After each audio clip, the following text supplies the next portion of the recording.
Hello बच्चों, तो स्वागत है आप सभी का आपके अपने YouTube चैनल गणेशाय वर्ल्ड पर, जहां आप पढ़ते हो 11th 12th physics chemistry absolutely for free और आपके सारे डाउट होते हैं क्रिस्टल क्लियर।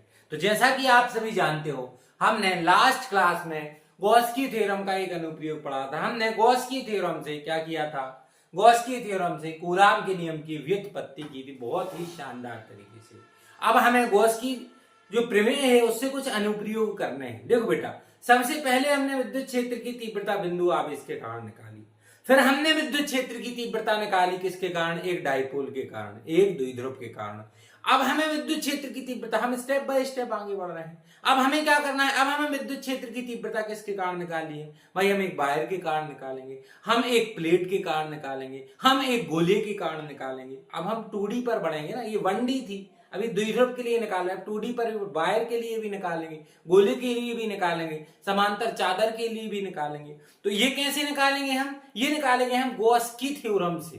और गॉस की थ्योरम में ये अनुप्रयोग पढ़ने के पहले हमें आवेश घनत्व के बारे में समझना होगा। आवेश घनत्व में पहला कौन सा है? रेखीय आवेश घनत्व। क्या है? रेखीय आवेश घनत्व। मान के चलो ये मेरे पास एक लंबा तार है, ये लंबा तार है। इस पूरे तार पर कितना आवेश है? इस पूरे तार पर Q आवेश है। इस पूरे तार पर कितना आवेश है? Q आवेश है। तो रेखीय आवेश घनत्व क्या होगा? इसकी एकांक लंबाई पर कितना आवेश है उसे ही हम क्या बोलेंगे? रेखीय आवेश घनत्व।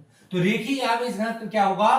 प्रति एकांक लंबाई पर उपस्थित आवेश की मात्रा। ये पूरी L लंबाई है ना, इसकी पूरी की लंबाई कितनी है? L लंबाई का तार है। इस L लंबाई के तार में प्रति एकांक 1 मीटर, प्रति एकांक 1 मीटर, 1 सेंटीमीटर, कुछ भी, प्रति एकांक लंबाई में जितने आवेश उपस्थित होंगे वही इसका क्या होगा? रेखीय आवेश घनत्व। क्लियर है? समझ में आया? इसके बाद क्या है? इसके बाद है भैया पृष्ठीय आवेश घनत्व। तो पृष्ठीय आवेश घनत्व क्या होगा? पृष्ठीय आवेश घनत्व ये होगा, 2D बॉडीज दी हमने, एक कोई पृष्ठ लिया, एक हमने क्या लिया? एक हमने कोई पृष्ठ लिया, ठीक। इस पृष्ठ का क्षेत्रफल कितना है? A। इस पूरे पृष्ठ का क्षेत्रफल कितना है? A। और इस पूरे पृष्ठ में आवेश कितना है? Q। कितना आवेश है? Q। कितना आवेश है? Q। तो इसके एकांक क्षेत्रफल, इसके इस पूरे पृष्ठ के एकांक क्षेत्रफल में जो आवेश होगा, एकांक क्षेत्रफल में उपस्थित आवेश की मात्रा, एकांक क्षेत्रफल में उपस्थित आवेश की मात्रा को हम क्या कहते हैं? को हम पृष्ठीय आवेश घनत्व कहते हैं। इसे क्षेत्रीय आवेश घनत्व भी आप बोल सकते हो। पृष्ठीय या फिर क्षेत्रीय आवेश घनत्व इसको आप बोल सकते हो, ठीक। रेखीय आवेश घनत्व को किससे डिनोट करते हैं? लैम्डा से। पृष्ठीय आवेश घनत्व को किससे डिनोट करते हैं हम? पृष्ठीय आवेश घनत्व को हम सिग्मा से डिनोट करते हैं। इसके बाद है भैया, इसके बाद है हमारा आयतन आवेश घनत्व। तो आयतन आवेश घनत्व क्या होता है? मान के चलो एक कोई भी 3D बॉडी है। कैसी बॉडी है? 3D। एक क्यूब ले लिया मैंने। क्या ले लिया? एक क्यूब। तो इस क्यूब का आयतन कितना है भी? इस क्यूब का आयतन कितना है भी? और इसमें उपस्थित आवेश कितने हैं? तो भैया इसमें उपस्थित आवेश है Q। कितने आवेश भरे हुए हैं? Q आवेश भरे हुए हैं।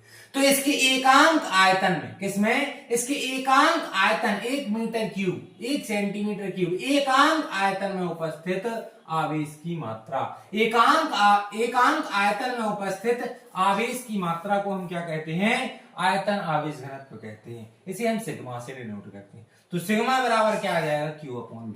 भैया रेखीय आवेश घनत्व क्या है? 2-2 नंबर की डेफिनेशन है, आती है, 2-2 नंबर में आती है कि भैया रेखीय आवेश घनत्व क्या है? किससे डिनोट करते हैं? सिग्मा से।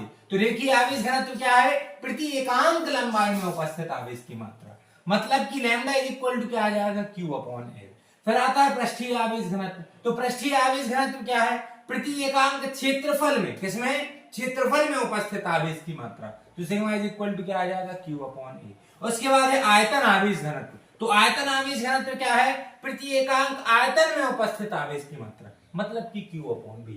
तो आपको आज की वीडियो में ये आवेश घनत्व जरूर समझ में आए होंगे, और यदि समझ में आ गए हैं, शानदार तरीके से समझ में आ गए हैं, तो हमें क्या करना है भैया? हमें लाइक करना है और कमेंट करना है। और यहां तक बने रहने के लिए आपका बहुत बहुत धन्यवाद।